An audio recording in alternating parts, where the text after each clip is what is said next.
বলতে পারবো না, আপনি তুলে নিয়ে যাবেন।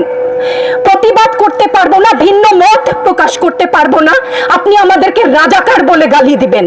ছাত্র ছাত্রীদের উপর জুলুম বন্ধ না করলে পরিণতি ইতিহাস বলে দেয় কারোর জন্য ভালো হয় না।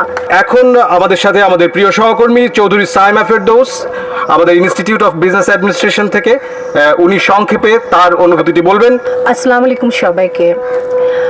আমার বলবার অনেক কিছু আছে, সংক্ষিপ্ত করার কথা আমি খেই হারাচ্ছি, আমি কোনটা বলবো আর কোনটা বলবো না সেটা আমার ঘৃণা। আজকে আমার কিছু প্রশ্ন আছে সবার কাছে, দেশবাসীর কাছে তো করবো না, যাদের কাছে করবার তারা বুঝে নেবেন। আমি ইতিহাসের শিক্ষক না, কিন্তু ইতিহাস জেনে বড় হয়েছি। আমার জন্ম ৭১-এর পরে, কিন্তু বই খাতা থেকে সরাসরি যুদ্ধে ভাষা আন্দোলনে যারা অংশগ্রহণ করেছিলেন তাদের কাছ থেকে শোনা শিক্ষা থেকে জানি মুক্তিযুদ্ধের চেতনা কি, ভাষা আন্দোলনের চেতনা কি ছিল। মুখের ভাষা বাংলা বলতে পারি, সেই জন্য বোধহয় ভাষা আন্দোলনের শহীদরা শহীদ হননি। আমার কথা আমি বলতে পারবো না, আপনি তুলে নিয়ে যাবেন। প্রতিবাদ করতে পারবো না, ভিন্ন মত প্রকাশ করতে পারবো না, আপনি আমাদেরকে রাজাকার বলে গালি দিবেন। রাজাকার শব্দটা প্রকাণ্ড একটা গালি, যাকে তাকে দেবেন না। আমি অনুরোধ করছি না, আপনাদেরকে বলে দিচ্ছি। ছাত্রদের কথায় আমি কিছুটা পরে আসছি, সেখানে আমাদের সহকর্মীরা যারা বলেছেন সেখানে আমি পূর্ণ একমত।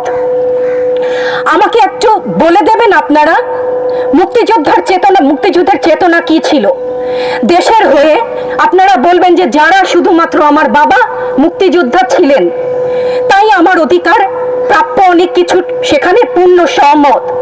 কিন্তু এর পরবর্তী কাল থেকে আজ পর্যন্ত যে সমস্ত মানুষ দেশের বিভিন্ন জায়গায় বিভিন্ন ক্ষেত্রে নিজের স্বার্থ বলিদান দিয়ে দেশের জন্য কাজ করে যাচ্ছে, সৎ পথে উপার্জন করছে, টেবিলের তল থেকে 10 লাখ 5 লাখ টাকার কোটি টাকা তো বাদই দিলাম না, সেই সমস্ত লোক সম্বরণ করছেন, তাদের মুক্তিযোদ্ধার চেতনা কি কিছু অংশে কম?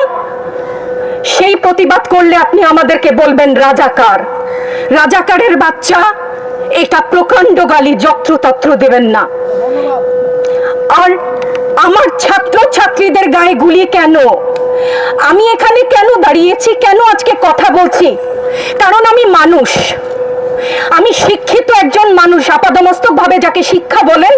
সেখানে আমি জানি মুক্তিযোদ্ধার চেতনা যদি কিছু আমার ভেতরে বিদ্যমান থাকে, আমি জানি অন্যায়ের প্রতিবাদ করতে হবে। বিচার চাই না বলেছেন, আমিও একমত। কার কাছে বিচার চাবো, কোথায় বিচার চাবো? আমরা ঘৃণা জানাই। আমার ছাত্রদের গায়ে আমি সারা রাত ঘুমাতে পারি না, তাই এসছি যে আজকে যদি কিছু বলে যাই এক পলক ঘুমাতে পারি। যেই বাবা মার বুকটা খালি হয়ে গেছে, তাদের ঘরে কি চলে, কোথায় আছে তারা, কিভাবে আছে? আমার ছাত্রছাত্রী, আমাদের মেয়ে ছাত্রছাত্রীদের উপর যে লাঞ্ছনা হয়েছে, তার বিচার বিধাতা করবেন, তার বিচারের জন্য আমরা নেমেছি। আপনারা তাদেরকে ডিবি কার্যালয়ে আটক রেখে তারা আন্দোলন প্রত্যাহার করে নেওয়ার ঘোষণা দিয়েছে সেই 6 জন সমন্বয়। তো আমরা আমাদের জায়গা থেকে বলতে চাই, সাধারণ যে শিক্ষার্থীরা আমরা রয়েছি, আমরা তাদের এই আন্দোলনকে প্রত্যাহার করে নেওয়ার যে ঘোষণা, সেটাকে আমরা প্রত্যাখ্যান করছি এবং আমরা আমাদের যে আন্দোলন, আমাদের 9 দফা দাবিকে সামনে রেখে আমরা চালিয়ে যাব। এবং স্টুডেন্টকে যেভাবে বন্দুকের মুখে রেখে, বন্দুককে তাদের দিকে তাক করে রেখে তাদেরকে যেভাবে দমন পীড়ন করা হচ্ছে, তাদেরকে আটক করা হচ্ছে, সেই সবগুলোর বিরুদ্ধে আমরা কথা বলার জন্য আজকে এখানে দাঁড়িয়েছি। এবং আমরা আমাদের 9 দফা দাবি পূরণ না হওয়া পর্যন্ত আমাদের যে কর্মসূচি সেটা চলমান থাকবে। আমরা বলতে চাই যে আমরা তো তাদের যেই চরিত্র সেটা আমরা দেখতে পেয়েছি, তারা যেটা করেছে যে তারা তাদেরকে বলছে সবাইকে এখন দেখানোর জন্য, বলার জন্য, দেশবাসীকে একটা জানানোর জন্য যে ঠিক আছে তাদেরকে আমরা ছেড়ে দিচ্ছি, কিন্তু বিষয়টা আমরা জানি প্রকৃতপক্ষে তাদেরকে আসলে গৃহবন্দী করে রাখা হবে এবং মানসিকভাবে তাদেরকে যেই সকল টর্চারের মধ্যে দিয়ে নিয়ে যাওয়া হয়েছে। আমরা নাহিদ ইসলামের ছবি দেখেছি যে তাকে কি বিভৎসভাবে পেটানো হয়েছে এবং তাদেরকে রিমান্ডে নেওয়া হয়েছে বিভিন্ন সময়। তো সেই সকল জায়গা থেকে তারা সেই মানসিক অবস্থার মধ্যে দিয়ে তারা অনেক সেই যে স্টেবিলিটি রেখে তারা যে আন্দোলন চালাবে, তাদেরকে নানানভাবে হুমকি ধামকি দেওয়া হয়েছে, যেটা সাধারণ শিক্ষার্থীর জায়গা থেকে আমরা স্পষ্টভাবে বুঝতে পারছি। আপনারা কি মনে করছেন যে ঝুলির নিচে এই কর্মসূচি